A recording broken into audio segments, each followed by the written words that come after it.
En 1962, les relations entre les États-Unis et l'Union soviétique sont extrêmement tendues et des rumeurs circulent selon lesquelles les soviétiques seraient sur le point de larguer une bombe atomique. La panique s'empare des Américains et la construction d'abris anti-atomiques dans leur jardin devient monnaie courante. Le docteur Calvin travaille des arrache-pieds à son bunker, le remplissant de provisions pour de nombreuses années. Un jour, Calvin et sa femme Hélène, enceinte, organisent une fête chez eux. Tout se déroule à merveille jusqu'à ce qu'ils voient à la télévision une allocution du président Kennedy annonçant une mission secrète contre l'Union soviétique. Aucun détail n'est donné, mais Calvin panique et pense que la guerre est imminente. Il met donc tous les invités à la porte et entraîne sa femme dans le bunker. Quelques secondes plus tard, un avion survole la ville et détecte soudainement une panne mécanique. Le pilote est impuissant lorsqu'il s'écrase sur la maison de Calvin, la détruisant complètement. Dans le bunker, Calvin entend le bruit et sent les secousses. Il en déduit que la guerre a commencé et verrouille rapidement la porte. Il explique à Hélène qu'il ne peut pas l'ouvrir manuellement, la porte s'ouvrira d'elle-même. Après 35 ans, le temps nécessaire à la normalisation des particules nucléaires dans l'atmosphère, les autorités doivent bientôt examiner les débris de l'accident. Ne trouvant aucune trace de vie, elle présume que Calvin et Hélène ont péri dans le crash. Les jours passent et Calvin se sent chez lui, tandis qu'Hélène déteste cet endroit. Un jour, elle perd les os et, avec l'aide de son mari, elle donne naissance à un adorable petit garçon. Les jours se transforment en années et leur fils, Adam, devient un enfant brillant. Calvin lui transmet tout son savoir et espère qu'un jour Adam reconstruira le pays et lui rendra sa gloire d'antan. En plus des matières scolaires de base, Calvin lui apprend aussi la boxe, le français et le latin, et même les rudiments de la bourse. Hélène lui apprend les tâches ménagères et même la danse. Calvin offre également à Adam sa collection de cartes de baseball et tente de lui expliquer le sport, mais Adam a du mal à imaginer autant de personnes. Les deux parents leur inculquent de bonnes manières, mais ne jurent jamais devant leur fils, qui grandit naïf et protégé. La famille trouve facilement un rythme de vie qui lui permet de s'épanouir. Ils font semblant de faire du shopping dans la boutique de mini-jeux, de pêcher dans un aquarium, de s'occuper des plantes et de construire une chambre supplémentaire pour Adam. Ils ont aussi un coin salon pour lire, jouer et se détendre. Pendant ce temps, au-dessus d'eux, le terrain qui était leur maison est vendu et se transforme en divers commerces. Au fil des années, c'est d'abord un restaurant, puis une pizzeria, et plus tard une boîte de nuit. En 1995, Adam a 33 ans et reçoit des cadeaux faits main par ses parents. Lorsqu'il souffle ses bougies, il souhaite trouver la partenaire idéale. Un jour, Hélène mentionne qu'il ne reste que 2 ans et Calvin dit qu'il regrettera cet endroit le moment venu, ce qui pousse Hélène à aller crier sa frustration dans une autre pièce. En 1997, les 35 ans s'achèvent enfin et la porte s'ouvre d'elle-même. La famille est impatiente de sortir, mais Calvin leur dit qu'il devrait d'abord vérifier que tout est sûr. Après avoir enfilé une combinaison anti-radiation, il prend l'ascenseur et se retrouve dans un bâtiment abandonné devenu le repère d'une bande de mendiants ivres. Melker est tellement choqué par la vision d'un homme lumineux émergeant du sol qu'il s'évanouit. Calvin quitte alors le bâtiment et est horrifié par tous les changements. Des graffitis partout, des gens manipulant des armes comme des jouets, des sex shops remplis de marchandises qui le dégoûtent et des individus à l'allure étrange dont il ne comprend pas les paroles. Terrifié, Calvin se précipite vers le bunker et explique que, même si l'air est respirable, le quartier reste un désert post-apocalyptique peuplé de mutants déments. Il en conclut qu'ils doivent rester dans le bunker, ce qui provoque la colère d'Hélène. Elle lui crie dessus, expliquant combien elle en a assez d'être enfermée et combien il est important pour Adam d'être en contact avec la nature. Calvin refuse de changer d'avis et la dispute lui provoque une crise cardiaque. Calvin est malade et les provisions s'épuisent presque. Hélène décide d'envoyer Adam chercher de quoi manger pour quelques années. Elle lui donne de l'argent et une liste de courses, lui disant de rester au Holiday Inn et de guetter une fille non mutée. Avant qu'Adam ne parte, Calvin lui dit de ne pas entrer dans le sex shop à cause des niveaux de radiation dangereux. Une fois ses bagages prêts, Adam sort enfin et découvre. Melker a installé un petit temple près de l'ascenseur pour vénérer la famille de Calvin, qu'il considère comme sacrée. Adam sort et est fou de joie de découvrir enfin tant de choses pour la première fois, le ciel magnifique, les bâtiments, les arbres et même d'autres personnes qui le prennent pour un original. Il s'enthousiasme pour le moindre détail et salue tous ceux qui passent, utilisant accidentellement une insulte raciste envers une femme noire en la saluant, tellement il est excité de voir une autre couleur de peau. En passant devant le sex shop, il se bouche le nez et incite les autres à faire de même. Ensuite, il monte dans le bus et est terrifié par le mouvement de la machine. Lorsqu'il essaie de parler aux autres passagers, il utilise un vocabulaire archaïque et personne ne le comprend, ils le prennent donc eux aussi pour un original.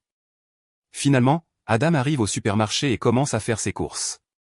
Le boucher lui explique que s'il passe une commande plus importante, elle peut être livrée chez lui, ce qui fait réaliser à Adam qu'il n'a aucune idée de comment retourner au bunker. Paniqué, il sort précipitamment du magasin et passe la journée à prendre différents bus à la recherche du bunker, en vain. À court d'argent, il entre dans une boutique de loisirs pour vendre les cartes de baseball de son père.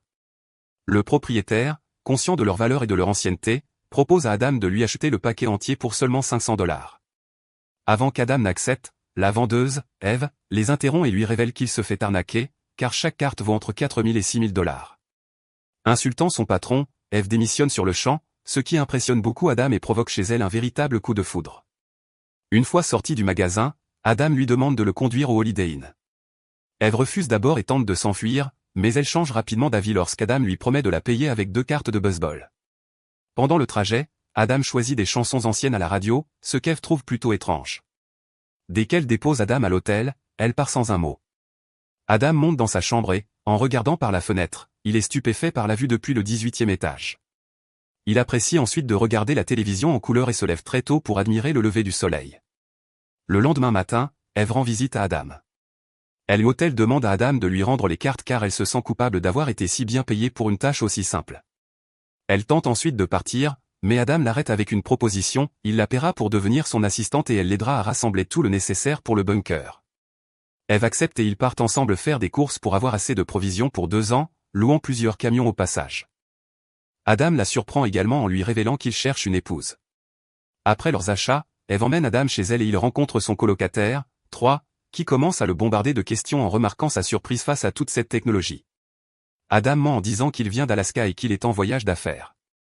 Pendant ce temps, Hélène, trop curieuse, prend l'ascenseur, mais dès qu'elle en sort, elle aperçoit Melker et ses amis qui se comportent de manière inquiétante et rebroussent chemin le lendemain. 3 décide qu'Adam a besoin d'un relooking et lui offre une garde-robe entièrement nouvelle qui le rend encore plus beau. Les jours suivants, Eve et 3 font découvrir à Adam de nombreuses nouvelles expériences, danser sur de la musique moderne, faire du skate et admirer l'océan. Adam est tellement enthousiaste qu'il se jette à l'eau. L'eau lui fait perdre la tête, il assiste aussi à un match de baseball et comprend enfin pourquoi son père l'aime tant. Un après-midi, il se met à pleuvoir et Adam, émerveillé, reste sous la pluie. Quand Eve vient prendre de ses nouvelles, Adam la serre dans ses bras pour partager sa joie, disant que son père appellerait ça un miracle. Le soir, Eve et 3 emmènent Adam dans un club de swing à l'ancienne pour lui trouver une épouse et lui conseillent d'être lui-même. Les femmes du club sont immédiatement attirées par la gentillesse, les bonnes manières et le charme d'Adam. La rivale d'Eve attire rapidement son attention et ils commencent à bien s'entendre, ce qui rend Eve jalouse. Elle l'emmène à l'écart et lui dit qu'elle a besoin d'une femme douce dans sa vie, pas d'une fille facile. Plus tard, Adam invite une autre fille à danser et ils enflamment la piste de danse, impressionnant tout le monde par ses talents de danseur. Eve essaie d'ignorer sa jalousie et discute avec son ex-petite amie qui se moque d'Adam et le provoque en duel. Mais Adam utilise ses cours de boxe pour faire fuir l'agresseur. Irritée par toute cette histoire, Eve quitte le club et rentre seule chez elle. Quand 3 arrive, il lui annonce qu'Adam est parti. La présence de sa rivale fait réaliser à Eve qu'elle aime Adam et elle se précipite à sa recherche. Elle monte dans la voiture, mais avant qu'elle ne puisse démarrer, quelqu'un frappe à la vitre et elle tombe. C'est Adam qui la fait entrer et soigne sa griffure tout en lui expliquant qu'il a dû refuser les autres filles car il ne pouvait s'empêcher de penser à Eve. Adam lui avoue ses sentiments et ils s'embrassent enfin. Maintenant qu'ils sont ensemble, Adam décide de révéler à Eve la vérité sur sa famille et sa maison, ajoutant qu'il veut l'épouser pour qu'elle puisse vivre avec lui dans le bunker. Cependant, Eve pense qu'il est fou et qu'il a bien caché sa folie, et le met immédiatement à la porte. Le lendemain, 3 emmène Adam faire le tour de la ville et lui apprend à conduire. Soudain, Adam aperçoit le sex shop de tout à l'heure et suit la route jusqu'à trouver l'immeuble au-dessus de son bunker, où Melker a fondé une véritable religion autour de l'ascenseur.